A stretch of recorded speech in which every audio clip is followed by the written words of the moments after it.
St. Louis style barbecue ribs, 2 ways. Coming up next right here on Cooking with Carolyn.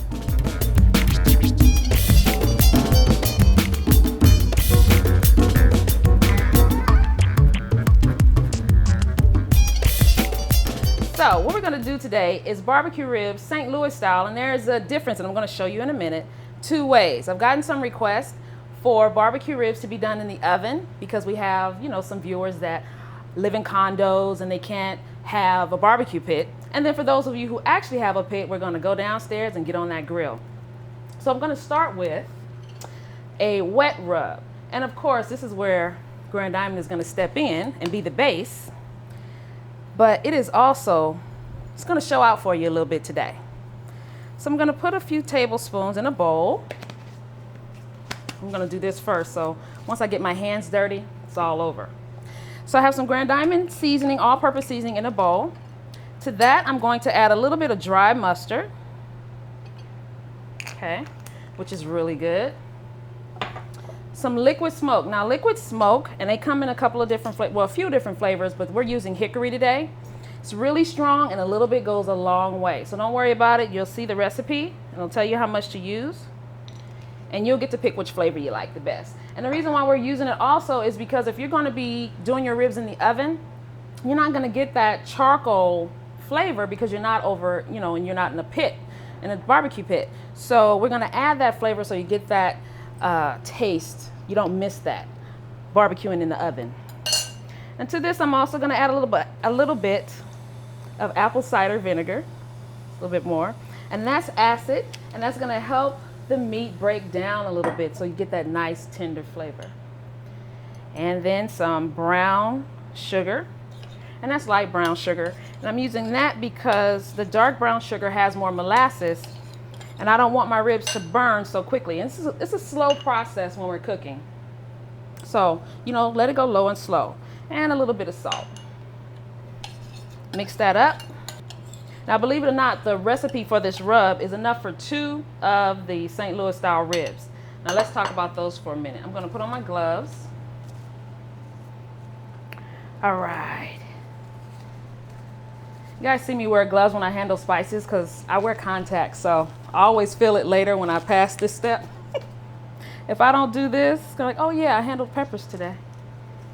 So on the St. Louis style rib, as you can see, they're slightly larger than a baby back, but smaller than the larger pork ribs, pork spare ribs. And you can tell the difference by how I tell the difference also, is the larger spare ribs have a large flap of meat that goes here, which also when you're barbecuing needs to be removed, and you can throw that on the grill also. And then the baby backs, of course, are smaller, and they have a nice layer of fat on them. So what I've done is gotten these because the cooking time on these St. Louis style cut barbecue ribs, spare ribs, are smaller and the cooking time is shorter. So I decided to go with these today.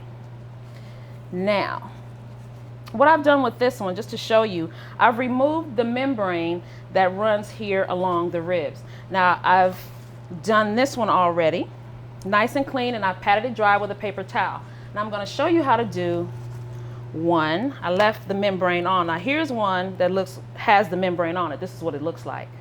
All right, you want to remove that. If you were to cook this on the rib, it would be chewy and it's just not good. So take it off. Let me turn it around so you can see it here.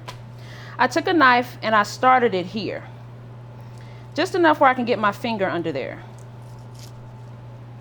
You want to peel it back. Kind of hard with gloves, but you'll get used to it. I love to try to see if I can remove all of this in one clean swoop. Sometimes I actually make it. Let's see.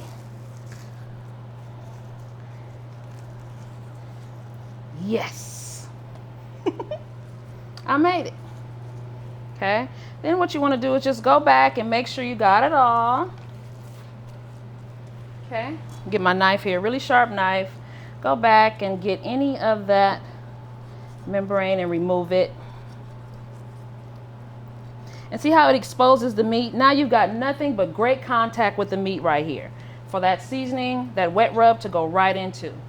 And then what I'm gonna do is just score this end with a sharp knife, just so your seasoning, you can see there's a lot of meat on this end, just so your seasoning and your flavor can run down in there. Okay? All right, now let's take half of our seasoning, put it over. I'm gonna put it on my hand because this is all I'm using on these ribs anyway. Rub it. And you can use as much or as little as you want on here. You can always make another batch of wet rub if you want and put it on.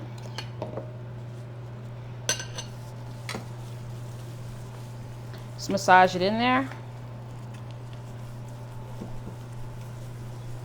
And just for the sake of today and showing you how to handle these ribs in the oven, I'm going to take one of these slabs, cut it in half. We're going to put each half in the oven, and I'm going to show you how we're going to baste it really good for those of you who like cooking with alcohol or who don't mind cooking with alcohol. And then for those of you who don't really like it, I have another recipe for you too. Okay, so really quick, let me just cut this in half. See where I can go right here.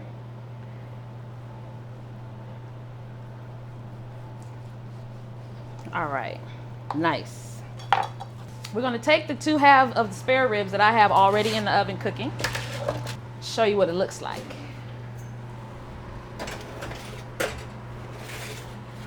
All right, there's 1. Here is 2. So what we're going to do is put 1 on the top rack, 1 on the bottom rack. So the 1 on the bottom rack, what I'm going to do is use some lager beer, just a regular lager beer that you like to drink. Okay, open it up. And I'm going to pour about a half a cup right in the pan. Okay, it's going to keep it moist. And we're going to give that a push right back inside here. Hold on just a second. Talk about flavor. That beer is going to caramelize and give you such a great flavor on your meat. The other one here, pull it out a little bit. I'm going to baste it in root beer. So for those of you who don't like cooking with alcohol or beer, you can use root beer. About a half a cup. Okay, shove those in, uncovered, don't cover them. And the oven is at 300 degrees. You're gonna leave it in for 2.5 to 3 hours, and you're gonna come back and check it every 30 minutes. And as you come back, make sure if your liquid has evaporated, put some more, about 1/4 of a cup to 1/2 of a cup. Just make sure you have a nice amount in the bottom of the pan. Okay, now let's go downstairs. We're gonna let these cool and rest. And then we're gonna go downstairs and put our other rack on the grill. Oh, you're gonna love it. So we're out here at our outside grill, and it just so happens to be gas. So I can control the heat where I want it to go. And remember, you want to cook your ribs off of direct heat. So that's what I've done. Now, in the middle of your cooking process, what you wanna do about every 20 minutes or so is come in here with a nice, well, like the barbecue name, I guess, would be a mop, or some sort of marinade. This one just happens to be root beer and apple cider vinegar. Once again, that apple cider vinegar helps break down the meat, makes it tender. And then I got the root beer in here for the sweetness, okay? So these are actually ready to come off and ready to be eaten, okay? Let's take these off.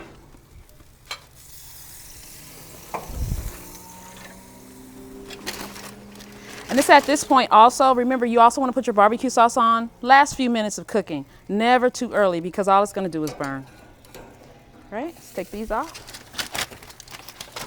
Now let's put our other ones on. And I'm going to start them with the meat side down, or the rib, the bone up. Okay.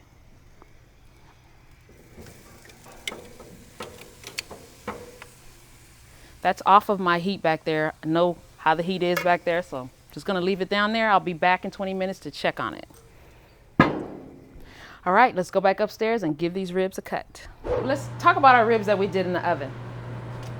These are the ones that were basted in our lager beer. And I'm just gonna put these here. They've had a chance to rest. See, let's give them a cut and see what we got here. All right, they're really tender. And like I said, they have their own sweetness that they acquire basting in the oven that long. It's like 3 hours cooking time, 2.5 to 3 hours, and you're gonna check them, remember, every 30 minutes or so. Make sure you always have plenty of root beer or beer in the pan so that the heat stays moist.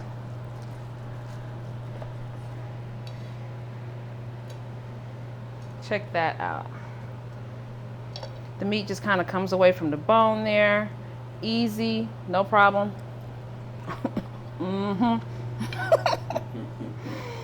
Really good. Actually, the ones with the root beer are my favorite because it's almost like you don't even need a sauce. Look at that. They're just kind of tearing away as I'm picking them up here.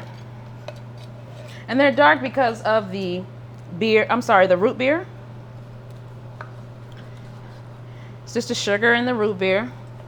But as you can see, look at them. How delicious they are. Now I have a recipe that I'm gonna refer you to right there in the info box. It's my bourbon barbecue sauce, and these are so good, and it's just the right amount of sauce to go, just a light coating over these ribs. So good, really sweet. Today we did a rub that was wet. Now, if you're a person that likes a dry rub, it's not a problem at all. And if you do a wet or a dry rub, you can always do it the day before also. It's not a big deal. That just gives the seasoning a bigger chance or a longer chance to marinate on the meat. So you can also do that the day before. Now we've got our ribs that came off of the grill. So I'm just going to just lay them down here, find that space between the bone. Go right here. Oh, I think I'm hitting the bone. There we go. There. How about that? Delicious, sweet, meaty, and well seasoned. That's all my time for today. Thanks for joining me and spending these few minutes with me on these great St. Louis style barbecue ribs. Be sure and go to gdseasoning.com for your seasoning and all these recipes that we did today. And check out the main channel page if you need any more information about where Grand Diamond Seasoning is available in Los Angeles. I'll see you guys next time.